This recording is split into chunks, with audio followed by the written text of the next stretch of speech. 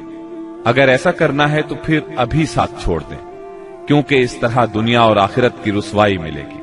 اور اگر آپ لوگوں کا خیال یہ ہے کہ مال کی تباہی اور معزز لوگوں کے قتل کے باوجود عہد نبھائیں گے تو پھر انہیں لے لیجئے، کیونکہ یہ اللہ کی قسم دنیا و آخرت کی بھلائی ہے۔ تب ان لوگوں نے کہا، ہم انہیں اپنے مالوں کی تباہی اور معزز لوگوں کے قتل کے خطرے کے باوجود ساتھ لیتے ہیں۔ اللہ کے رسول بتلائیے اس کے بدلے میں ہمارے لیے کیا ہے؟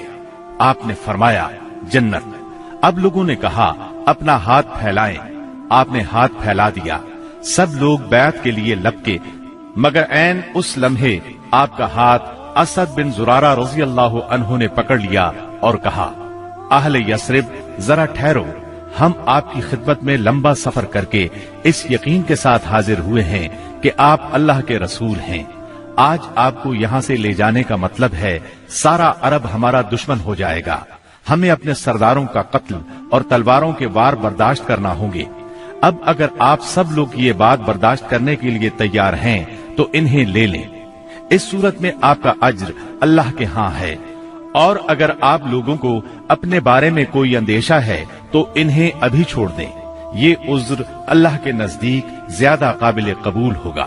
یہ سن کر لوگوں نے کہا، اسد اپنا ہاتھ ہٹائیے، اللہ کی قسم نہ ہم اس بیعت کو چھوڑ سکتے ہیں نہ توڑ سکتے ہیں۔ اس کے بعد ایک ایک آدمی نے اٹھ کر بیعت کی۔ راجح ترین قول کے مطابق سب سے پہلے بیعت کرنے والے خود اسد بن زرارہ رضی اللہ عنہ تھے۔ ایک قول یہ بھی ہے کہ سب سے پہلے بیعت ابو الحسن بن طیحان نے کی۔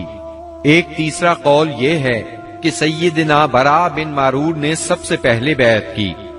دونوں عورتوں کی بیعت صرف زبان سے ہوئی، ان سے آپ نے مصافحہ نہیں فرمایا، بلکہ فرمایا بس ان کی بیعت ہو گئی، میں عورتوں سے مصافحہ نہیں کرتا۔ بیعت مکمل ہو چکی تو رسول اللہ صلی اللہ علیہ وسلم نے فرمایا، اپنے میں سے 12 نقیب پیش کریں جو اپنی قوم کے نگران ہوں گے، ان کے معاملات کے ذمہ دار ہوں گے۔ اس پر 9 آدمی خزرج سے اور 3 آدمی اوس سے منتخب کیے گئے۔ جب ان کا انتخاب ہو چکا تو رسول اللہ صلی اللہ علیہ وسلم نے فرمایا، آپ لوگ اپنی قوم کے تمام معاملات کے ذمہ دار ہیں، جس طرح عیسیٰ علیہ السلام کے حواری ان کی طرف سے کفیل ہوئے تھے، اور میں اپنی قوم یعنی مسلمانوں کا کفیل ہوں۔ ان سب نے ایک زبان ہو کر کہا، جی ہاں۔ تو یہ تھی دوسری بیعت عقبہ۔ یہ نبی صلی اللہ علیہ وسلم کی زندگی میں اب تک کی سب سے بڑی بیعت تھی۔ اس بیعت کی وجہ سے حالات کا رخ تبدیل ہوا، تاریخ نے ایک اہم موڑ لیا۔ عقبہ کی پہلی اور دوسری بیعت کے بعد یثرب میں مسلمانوں کو امن اور پناہ کی جگہ مل گئی، اس لیے نبی کریم صلی اللہ علیہ وسلم نے مکے کے مسلمانوں کو اجازت دے دی کہ وہ اپنا وطن چھوڑ کر شہر مدینہ ہجرت کر جائیں۔ مکہ میں اب گنتی کے چند مسلمان رہ گئے تھے۔ نبی کریم صلی اللہ علیہ وسلم سیدنا ابو بکر صدیق رضی اللہ عنہ اور سیدنا علی رضی اللہ عنہ کو خاص اہمیت دیتے تھے، اسی لیے قریش کو اندازہ تھا